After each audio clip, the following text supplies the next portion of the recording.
Beijing American-born Eileen Gu struck back at her many critics by winning the gold medal in the debut of freeski big air and then defiantly answering questions about why she spurned Team USA to represent China at the Beijing Games. The 18-year-old Gu is an American citizen whose mother is Chinese. Gu estimates she has spent at least a quarter of her life in China.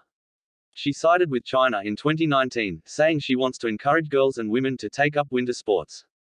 If people don't believe me, if people don't like me, then that's their loss, Gu said. They're never going to win the Olympics. China does not allow dual citizenship. It's unclear whether Gu, who plans to attend Stanford, gave up her US passport.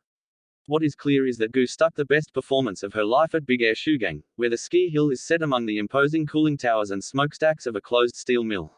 She landed a double cork 1620 for the first time in her career in her final turn to stun Tess Ledoux of France. It's a move in which skiers spin 4.5 times while rotating twice off axis while 20-some feet in the air.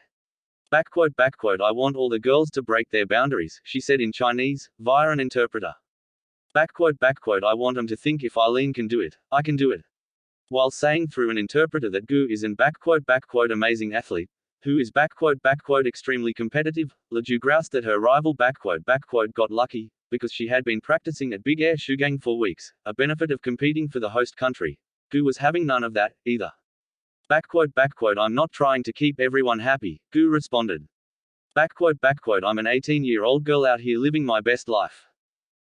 I'm having a great time. Tennis player Peng Shuai, who has rarely appeared publicly since accusing a Chinese official of sexual assault, was in the stands. Canada's Megan Oldham finished fourth.